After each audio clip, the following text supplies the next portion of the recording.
কেমন আছেন আপনারা সবাই? আলহামদুলিল্লাহ রাব্বিল আলামিন ওয়াসসালাতু ওয়াসসালামু আলা রাসূলিহিল কারীম ওয়া আলা আলিহি ওয়া সাহবিহি ওয়া আহলি বাইতি আজমাইন আম্মা বা'দ। বাংলাদেশ জামাত ইসলামী ঢাকা মহানগরী উত্তরের এই অংশের উদ্যোগে আয়োজিত এই এলাকার কতিপয় প্রিয় ভাই বোনদের জন্য সামান্য শীতের উপহার সামগ্রী নিয়ে হাজির হওয়া আজকের এই সমাবেশের সম্মানিত সভাপতি, সম্মানিত মহানগরী আমির জনাব মৌলানা সেলিম উদ্দিন, মহানগরীর সেক্রেটারি সহ অন্যান্য নেতৃবৃন্দ, আমার সামনে উপস্থিত সম্মানিত ভাই ও বোনেরা, আল্লাহ তাবারক ওয়া তাআলা শুকরিয়া আদায় করছি যে একটা নেক কাজে আল্লাহ তাআলা এখানে শামিল হওয়ার জন্য আমাকে এবং আমাদের সবাইকে আল্লাহ তৌফিক দান করেছেন। আলহামদুলিল্লাহ। আল্লাহ তাআলার অত্যন্ত মায়াবী বক্তব্য হচ্ছে, কুনতুম খায়রা উম্মাতিন উখরিজাত লিন-নাস, তোমাদের মধ্যে একটা উম্মত, একটা গোষ্ঠী, একটা সম্প্রদায়, একটা দল এমন থাকতে হবে যারা মানুষের কল্যাণের জন্য কাজ করে। এই জায়গা থেকেই এসেছে মানুষ মানুষের জন্য। একটা স্লোগান সমাজে আসে না, যে মানুষ মানুষের জন্য। আল্লাহ তাআলা মানুষকে বিবেক দিয়েছেন, আত্মা দিয়েছেন, অনুভূতি দিয়েছেন, ইমোশন দিয়েছেন, আবেগ দিয়েছেন। অন্যান্য প্রাণীর মধ্যে সব আছে, কিন্তু বিবেক নাই। এই অন্যান্য প্রাণী আর মানুষের এই জায়গায় তফাৎ। মানুষ বিবেক দিয়ে ভালোকে উপলব্ধি করে এবং সেটাকে ধারণ করে, মন্দ যেটা সেটাও বুঝে এবং এটাকে প্রত্যাখ্যান করে। এইভাবে মানুষের একটা মানবিক সমাজ পরিচালিত হয়। যেই সমাজে ভালো কাজের উৎকর্ষ হয় এবং মন্দ কাজ দমন হয়, সেই সমাজটা ভালো থাকে। আমাদের দেশে অনেক রাজনৈতিক সংগঠন আছে, সবাই একটা স্লোগান কমন দেয়, আমার চেয়ে আমার দল বড়, আমার দলের চেয়ে আমার দেশ বড়। এই স্লোগানটা যারা দেয় তারাও বিশ্বাস করে কিনা এই স্লোগানের উপর আমার যথেষ্ট সন্দেহ আছে। কারণ আমি খুঁজে পাই না কোথায় তারা দলের উপরে দেশকে প্রাধান্য দেয় আর কোথায় নিজের উপর নিজের দলকে প্রাধান্য দেয়, আমি তো খুঁজে পাই না। এটা মানুষের সাথে উপহাসের সামিল। বাংলাদেশ জামাতে ইসলামী ওই স্লোগান দেয় এবং চেষ্টা করে এই স্লোগান বাস্তবায়ন করতে। তফাৎটা শুধু এই জায়গায়, অন্য কোনো জায়গায় তফাৎ নেই। আমাদের গায়ে যে সমস্ত পোশাক পরিচ্ছদ, চেহারা যেমন দেখছেন, হয়তো তাদের গায়ের পোশাক পরিচ্ছদ, চেহারা আরো উন্নত, আরো দামি, কিন্তু আল্লাহ আমাদেরকে যা দিয়েছেন, অন্তর দিয়ে যেটা বিশ্বাস করি, আমরা মুখ দিয়ে সেটা বলার চেষ্টা করি, মুখ দিয়ে যখন বলে ফেলি তখন সেটাকে বাস্তবায়ন করা আমাদের জন্য দায়িত্ব মনে করি। আল্লাহর হাবিব বলেছেন, তোমাদের মধ্যে সেই উত্তম যে মানুষের কল্যাণে লেগে থাকে। আমরা মানুষের কল্যাণের বহুবিধ পথ আছে। শীত এখনো আসে নাই, শীত আসে আস্তে আস্তে নাড়াচাড়া করতেছে আমাদের কাছে, একটু খাতুকুতু দিয়ে দেখতেছে আমরা ঠিক আছে কিনা। শীত কিছুটা এসেছে উত্তরবঙ্গে, দিনাজপুরের পঞ্চগড়ে, কুড়িগ্রামে, এই সমস্ত জায়গায় একটু শীত পড়েছে, সেখানে 10 ডিগ্রি সেলসিয়াস এখন। আমাদের এখানে এখন 28-29 ডিগ্রি সেলসিয়াস। কাজে আমরা সেই শীত উপলব্ধি করতে পারছি না। ফজরের ওয়াক্তে উঠলে মিষ্টি মিষ্টি শীত বোঝা যায়। তো শীত আসার আগে এগুলো কেন? শীত আসলে তো মানুষের কষ্ট শুরু হয়ে যাবে। এই জন্য মানুষের কষ্টটা শুরু হওয়ার আগেই মানুষের হাতে আমাদের তৌফিক অনুযায়ী সামান্য জিনিস যেটাই হোক সেটা আমরা তুলে দিতে চাই। এই জন্য এই আয়োজনটা করা হয়েছে। এখন কথা হলো যে একটা কম্বল এক পরিবারকে দিলেই কি সারা পরিবারের শীত নিবারণ হবে? হয়তোবা হবে না, অথবা নিশ্চিত হবে না। তবে পরিবারের 5 সদস্যের একজন তো হবে। পালা করে তো এটা সবাই একটু ভোগ করতে পারবে। আমরা মনে করি না যে সমস্ত কল্যাণের কাজ একাই আমরা করে ফেলবো বা পারবো। আমরা চাই যে কল্যাণের রাস্তাটা আমরা দেখাই দিলাম, অন্যরাও আসুন, এই কাজটা সবাই মিলে আমরা করি। এরকম সমাজের যে জায়গা থেকে কেউ এগিয়ে আসবে আমরা তাকে মুবারকবাদ জানাবো, আমরা তার প্রতি শ্রদ্ধা নিবেদন করব, আমরা তাকে ধন্যবাদ দেব। আমরা সকল ভালো কাজ একা করার কৃতিত্ব নিতে চাই না, বরঞ্চ সমস্ত মানুষের মাইন্ডটাকে ভালো কাজমুখী করতে চাই আমরা। যদি এই কাজটা আমরা করতে পারি তাহলে এই সমাজের সকলেই পরস্পরকে সম্মান করবে এবং ভালোবাসবে। আর যেই সমাজে সম্মান এবং ভালোবাসা থাকে পারস্পরিক, এই সমাজটা সত্যিকার একটা মানবিক সমাজ হয়ে একটা জান্নাতি সমাজ হয়। বাংলাদেশ জামাতে ইসলামী ওই রকমই একটা সমাজ গড়তে চায়। এমন একটা সমাজ গড়তে চায় যে কিছু ভাইদের হাত প্রতি বছর এইরকম শীতবস্ত্র গ্রহণ করবে, এটাও আমরা চাই না। আমরা চাই প্রত্যেকটা মানুষের হাত কর্মীর হাতে পরিণত হয়ে যায় এবং সেই মানুষটা কিছু করে সম্মানজনক ভাবে সে বেঁচে থাকুক।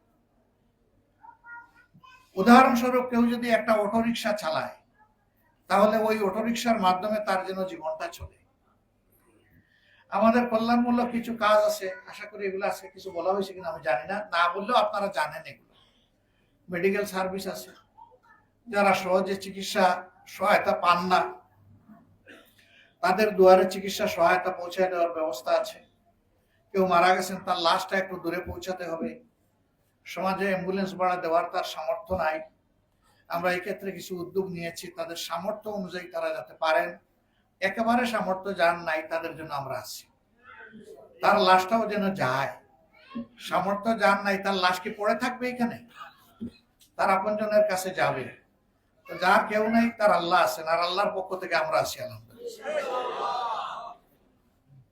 এই ধরনের ছোট ছোট কাজ মানুষের হাতে তুলে দিয়ে জীবিকা নির্বাহের জন্য বাস্তবে কিছু ভোকেশনাল ট্রেনিং যুবকদেরকে দিয়ে তাদেরকে কাজের ময়দানে ছেড়ে দেওয়া, আলহামদুলিল্লাহ এরও বেনিফিট নগরবাসী পাচ্ছে। এটা যত গতিশীল হবে মানুষের তত সাশ্রয় হবে এবং নিরাপত্তা বহাল থাকবে। যেমন ধরুন আপনার ওয়াশরুমের একটা টেপ নষ্ট হয়েছে, এটা সারার জন্য আপনি একজন টেকনিক্যাল লোক ডাকলেন। লোকটা যদি ভালো মানুষ হয় তাহলে আপনার কাজটা সেরে দিয়ে তার পারিশ্রমিক নিয়ে সে চলে যাবে। কিন্তু দুষ্ট লোক হলে আপনার ঘরে সবকিছু তন্ন তন্ন করে সে দেখার চেষ্টা করবে, তারপরে সেই করে সে চুর কিংবা ডাকাত হিসাবে হানা দিয়েছে। এইরকম বহু কেস ধরা পড়েছে আমাদের সমাজে। তা আমরা এই জায়গায় যদি বিশ্বস্ত, আমানতদার, সৎ, আল্লাহকে ডরায় এরকম মানুষের হাতে কাজ তুলে দিতে পারি, সে অন্তত আপনার এই ক্ষতিটা করবে না। আমরা এইভাবে সমাজটাকে বাস্তবে বদলানোর কাজে আত্মনিয়োগ করেছি। আল্লাহ রসুল সাল্লাল্লাহু আলাইহি সাল্লামের পথ ধরেই আমাদের এই কাজ। এই পথে চললেই শান্তি, এই পথে চললেই আমাদের জন্য স্বস্তি। দেখবেন কিছু লোক আছে, এরা বাহাদুর হইল আমার রিক্সা চালক ভাইয়ের জন্য। এক জায়গা থেকে আরেক জায়গায় গিয়েছে, লোকটা হয়তো তার কাছে 30 টাকার জায়গায় 40 টাকা চেয়ে বসেছে, কথা নাই বার্তা নাই, ঠাস করে একটা চড় বসাই দিল। কেন বসাই দিল? মানুষটা দুর্বল এই জন্য। তো এখন তো পারি না, আমি সিলেটে থাকা অবস্থায় মাঝে মাঝে এরকম দৃশ্য দেখলে আমি গাড়ির দরজা খুলে নেমে গিয়ে বলতাম যে আমার একটা চড় মারেন তো, দেখি সাহস করতে পারেন কিনা। তাহা করে তাকায়, বলে তোর গালে চড় মারছেন কেন?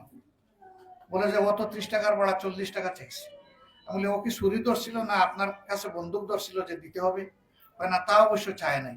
আমি বললাম বন্দুক ধরা লোকটা আসলে কি চড় মারার সাহস করতেন?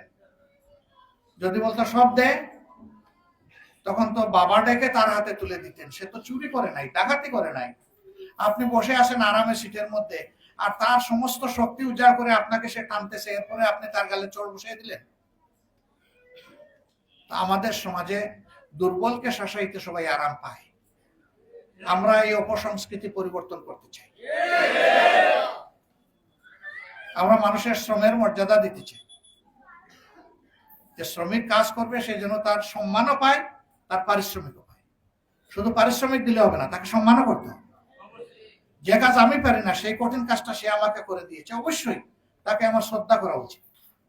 পারলে তার কপালে একটা চুমু দেন, তার উপযুক্ত পাওনা দেওয়ার পরে আর একটা চুমু দিয়ে তাকে বিদায় দেন।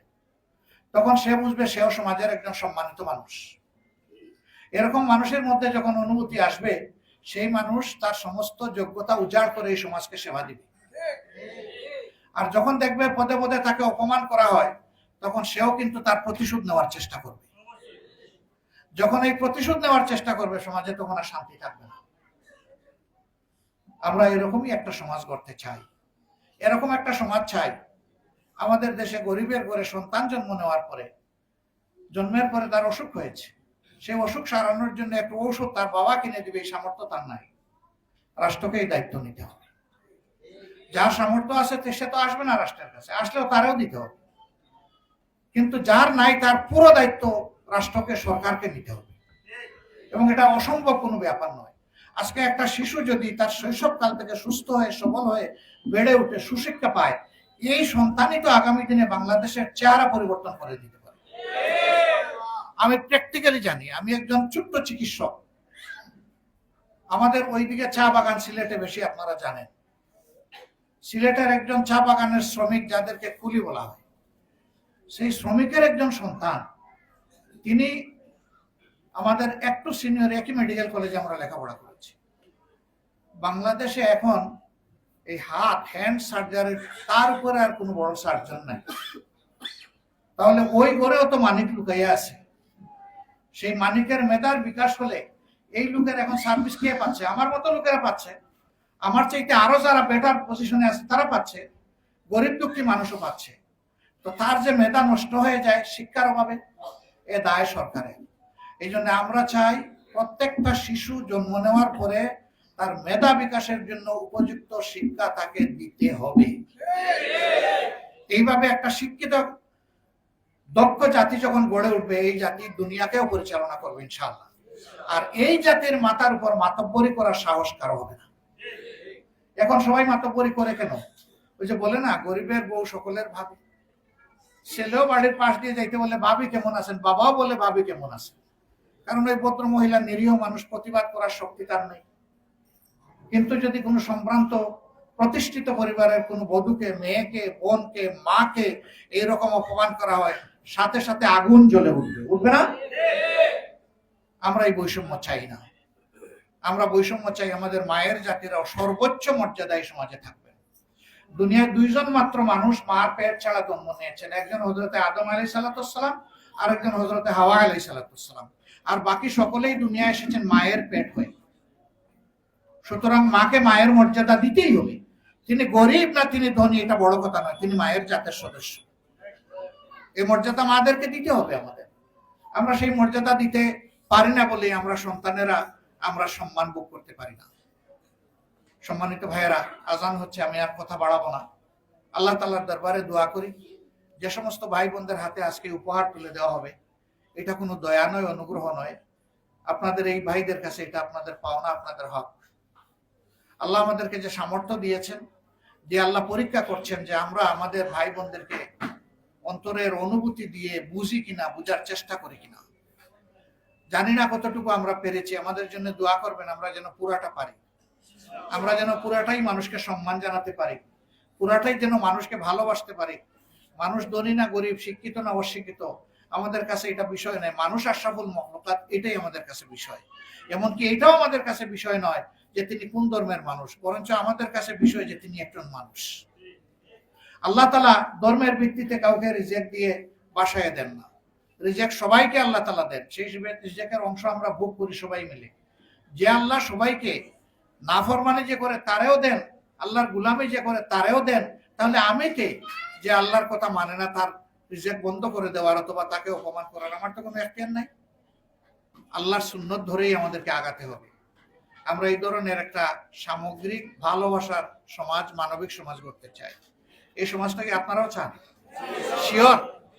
শিওর চান আপনারা? আলহামদুলিল্লাহ। তাইলে এই সমাজের জন্য সবাইকে হাত বাড়াতে হবে। হাত বাড়ানোর মানে শুধু ভোট দেওয়া নয়। হাত বাড়ানোর মানে যে যেখানে আসি ওখানে অন্যায়ের বিরুদ্ধে দাঁড়াতে হবে এবং সত্যের পক্ষ নিতে হবে ইনশাআল্লাহ। আপনারা পারবেন তো? আল্লাহ তাআলা আপনাদেরকে তৌফিক দান করুন। এবার সামান্য উপহার সামগ্রী যেটা ভাই বোনদের হাতে আমরা তুলে দেব, আমি হয়তো সবার হাতে পারবো কিনা আমি জানি না, আমি যতটুকু পারি দিব, বাকিটা আমাদের ভাইয়েরা দিবেন। যাদের তালিকা আছে ইনশাআল্লাহ তারা সকলে পাবেন। কেউ না আসতে পারলে তার বাড়িতে আমরা ইনশাআল্লাহ পৌঁছে দেব। আমাদের জন্য খুবই ভালো হতো আপনাদেরকে সম্মান করে সবার ঘরে ঘরে যদি লুকিয়ে কেউ না দেখুক এরকম যদি পৌঁছে দিতে পারতাম, মনে বড় আনন্দ অনুভব করতাম। আজকে পারলাম না, আগামীতে যাতে পারি আপনারা আমাদের জন্য দোয়া করবেন। আসসালামু আলাইকুম ওয়া রাহমাতুল্লাহ। আমরা নিচে যাব।